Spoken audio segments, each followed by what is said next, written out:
We're comfortable knowing Jesus for ourselves. We're comfortable walking with the Lord and going to our youth groups and having a great time every Wednesday or Friday night or whenever we meet. And sometimes our friends don't even know that we're Christian.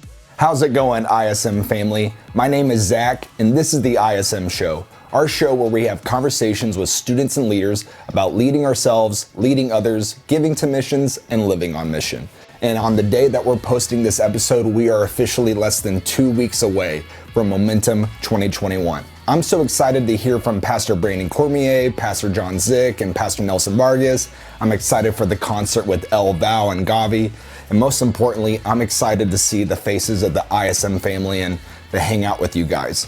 In the meantime, on this episode of the ISM Show, we are sharing the second part of my conversation with Pastor Nelson Vargas. In this episode, Pastor Nelson starts teasing out the message that he's going to be sharing with us, and we talk about our Speed the Light goal for this year's Momentum. Without any further ado, here's Pastor Nelson.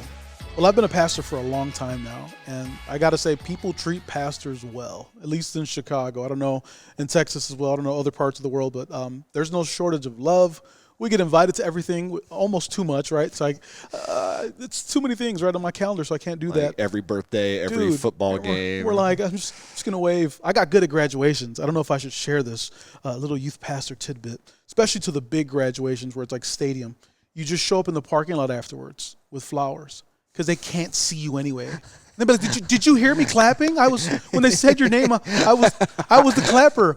And you hug them, take your picture with them, and you were literally there for 15 minutes. Oh, that's amazing. That's a youth pastor pro tip right there. But for Momentum, man, I've got some stuff on my heart as far as the one time I felt like an outsider in Texas, and that was in regards to Texas history, right? I barely knew what the Alamo was, admittedly, and the Battle of San Jacinto and other things that happened. And everyone there, when they found out I didn't know what their history was upset with me. And I just remember thinking, so you guys are upset with me because I don't know something that you never told me. And I feel like Christians are notorious for that. We're comfortable knowing Jesus for ourselves. We're comfortable walking with the Lord and going to our youth groups and having a great time every Wednesday or Friday night or whenever we meet. And sometimes our friends don't even know that we're Christian. And I want to talk about that. And there's a case study of it in the book of Judges on what would happen if we just kept that up, if we just began to remain silent about the things that really matter. And the answer is a generation will grow up that knows nothing about God. And I always feel like Christianity is one generation away from being extinct. Wow. And it's our responsibility to tell. It's our responsibility to share, to pray, to go, to send. And that's the teaser there. I don't want to give too much, but that's what's on my heart, man. And I'm excited about it. I know, and I'm excited to be with you and Pastor Brandon Cormier and Gavi and El Val. And are you going to rap too? Yeah, me and Pastor Chris are actually going to open up for El Val and then Gavi. Y'all got balls. There we go. Come on, man. I love it. Oh, man. And then everybody would leave. They would go nuts if you guys started rapping. Are you kidding me? I mean, if you two started rapping and one of you break danced. Chris can rap. It would be funny if I rapped, and then Chris can do the Lecrae part of This Is Living Now, and that's the only time I've ever heard him rap. But there's always that rap part in that. Right. I've seen that song sung in like different youth groups, and there's always like, I'm like, who's going to rap? Who's going to rap? My favorite part is watching the kids who, and these are my people, right? You know, like the suburban white kids who they don't know what to do during the rap part of This Is Living, where it's like they're worshiping and clapping, and then the rap part starts, and they just awkwardly stand there. Their hands are coming down. And they don't know what to do. I love watching it happen. Oh, shoot. Many words are being said. I'm putting my hands down right now. Oh, man. So, but at this year, our goal for Speed the Light is to raise $100,000. And the past couple years, we've been focusing on World Serve International and building clean drinking water wells. And we've, between Momentum Tour and Momentum Conference 2019 and Breakaway this past summer, we've managed to build 4 water wells. That's amazing. And so our focus for Momentum Conference this fall is our missionaries and getting them the vehicles that they need. We have a number of missionaries who are either on the field currently or are preparing to enter the field, and they need cars, they need SUVs, they need motorcycles, they need just whatever in their context they need to get to the people where they need to spread the gospel. And it's our responsibility, man. Right. If we don't do it, who else is going to step up? So what would you say to encourage the ISM family to prepare for the mega Speed the Light offering we're doing? Sure thing.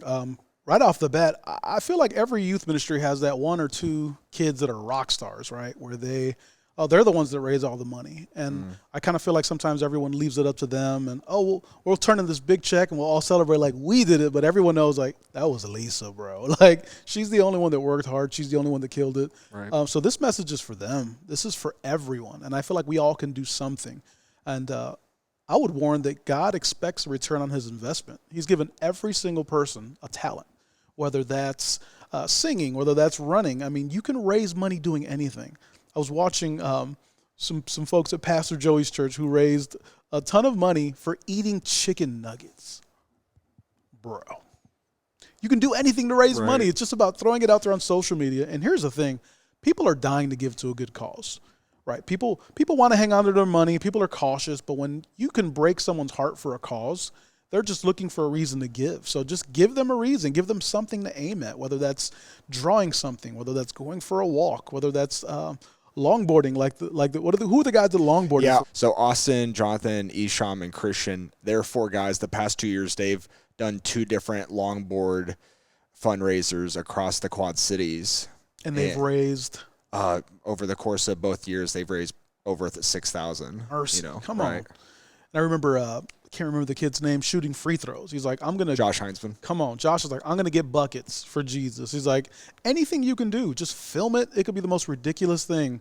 Have a social media, Facebook Live thing where like, I'm going to try to stay awake for 48 hours and you can encourage me all you want. That'd be so funny. I mean, just sit there in the chair. You get maybe one bathroom break today. Oh, man. I'm going to stay awake for missionaries. Stay woke. That's what they'll call it. Right. They're going to go there. But whatever it is, man. Just steal this idea from Pastor Nelson. Come on. It's yours. Take it. But everybody can do something. And that's the thing. I want to make sure kids understand, like, man, this isn't for the rock star in my youth group. Like, this is for me. Like, God's asking me to do something. So don't shift the responsibility. Just own it. Run with it. Do something. Sacrifice a birthday. Tell your mom. Hit up your rich grandparents. Something. Shake some people down at church. Have a car wash. Maybe don't even ask. Just start washing cars while they're in service. And afterwards be like, hey, I cleaned your car for you if you want to give anything to Speed the Light. Steal their hubcaps. If you'd like these back, whatever, as many as possible, by all means possible, let's get it.